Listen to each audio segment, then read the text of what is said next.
Welcome to వరు miracles. నేను మీ శ్రావణి. ఈరోజు మన ఛానల్లో రెస్టారెంట్ స్టైల్లో మేతి మలై పనీర్ రెసిపీ చేసి చూపిస్తాను. మీరైతే ఈ వీడియోని స్కిప్ చేయకుండా చివరి దాకా చూడండి. ఎందులోకైనా కూడా చాలా బాగుంటుంది. ఇంకా ఆలస్యం చేయకుండా వీడియోలోకి వెళ్ళిపోదామా? నేను ఈ రెసిపీ కోసము పెద్ద మెంతి కూర 3 కట్టలు తీసుకున్నాను. దాన్ని శుభ్రంగా ఒలిచి పెట్టుకొని కాడలు లేకుండా ఒలుచుకున్నాను. కాడలు ఉండడం వల్ల చేదు వస్తుంది కర్రీ, అందుకోసం కాడలు తీసేసి ఆకును మాత్రమే తీసుకున్నాను. దాదాపుగా ఇది గుప్పెడు నిండుకు అయినది. సో ఇప్పుడు దీన్ని పక్కన పెట్టేస్తున్నా. అలాగే దీనికోసము 200 గ్రాముల పన్నీర్ తీసుకున్నాను. దీన్ని ఇప్పుడే ఫ్రిడ్జ్లోంచి బయటకు తీసాను.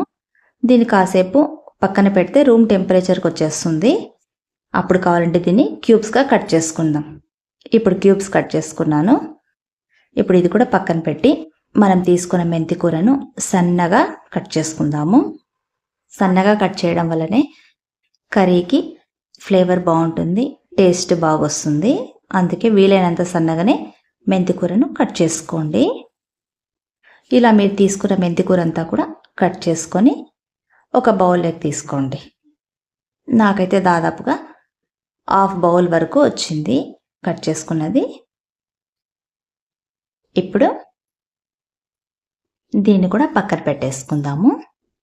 స్టవ్ వెలిగించుకొని ప్యాన్ పెట్టుకొని అందులోకి 2 స్పూన్ల ఆయిల్ వేసుకుందాం. ఇప్పుడు మనం కట్ చేసుకున్న క్యూబ్స్ వేసుకుందాం. పన్నీర్ క్యూబ్స్ మీడియం ఫ్లేమ్ మీద వేపుకుందాము. ఇలా వేపుకోవడం వల్ల పచ్చివాసన పోయి సాఫ్ట్గా వస్తాయి పన్నీర్ క్యూబ్స్. వేగిపోయినాయి కదా, వీటిని పక్కన ఇంకో బౌల్లోకి ట్రాన్స్ఫర్ చేసుకుందాం. తర్వాత మనం కట్ చేసుకున్న మెంతి కూరను కూడా వేసేద్దాం అదే ప్యాన్లోకి.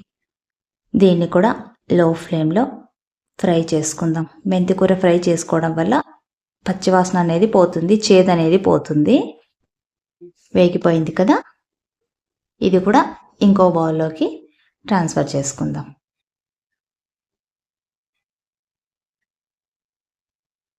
తర్వాత ఇదే ప్యాన్లోకి ఇంకొక 3 స్పూన్ల ఆయిల్ వేసుకుందాం. ఇప్పుడు దీంట్లోకి పోపు దినుసులు, అలాగే పెద్ద సైజు ఉల్లిపాయని సన్నగా ముక్కలుగా కట్ చేసుకొని వేసుకుందాము. అప్పుడే తొందరగా ఫ్రై అవుతాయి. మీడియం ఫ్లేమ్ మీద వేపుకుందాము, కొంచెం గోల్డ్ కలర్ వచ్చేదాకా కూడా. అలాగే 3 చీలికలుగా కట్ చేసుకున్న పచ్చిమిరపకాయ ముక్కలు, 1 స్పూను అల్లం వెల్లుల్లి పేస్టు. ఇది కూడా మొత్తం పచ్చివాసన పోయేదాకా కూడా ఫ్రై చేసుకుందాము.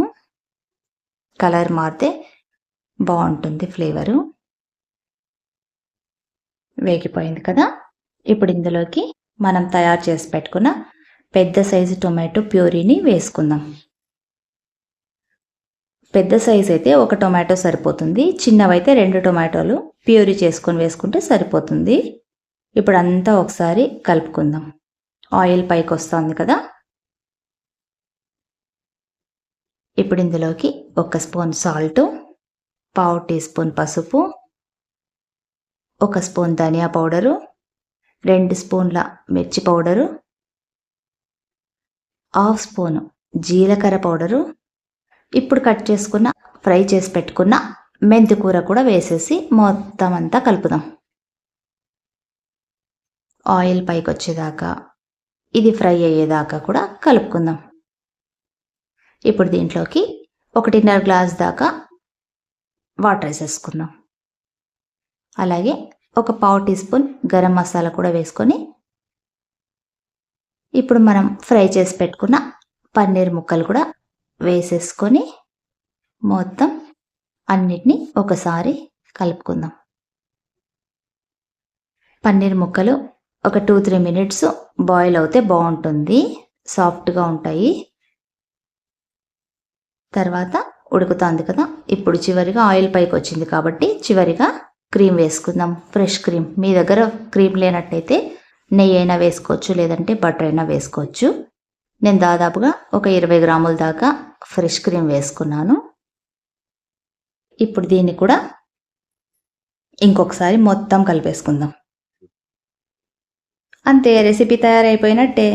ఆయిల్ పైకి వస్తుంది కదా, చూడండి ఎంత బాగుంది కలర్ఫుల్గా. ఇప్పుడు దీన్ని ఇంకొక బౌల్లోకి ట్రాన్స్ఫర్ చేసుకుందాము. చాలా తొందరగా తయారయ్యి టేస్టీగా ఉండే మేతి మలై పనీర్ కర్రీ రెడీ. మీకు కూడా నచ్చింది కదా, సో మీరు కూడా తప్పకుండా ట్రై చేయండి. అలాగే మీకు నచ్చినట్టయితే మీ అమూల్యమైన ఒక లైక్, ఒక షేరు, ఒక కామెంట్ చేయండి. సో ఇంకొక వీడియోతో మళ్ళీ మీ ముందుకు వస్తాను. Until then bye. Thanks for watching.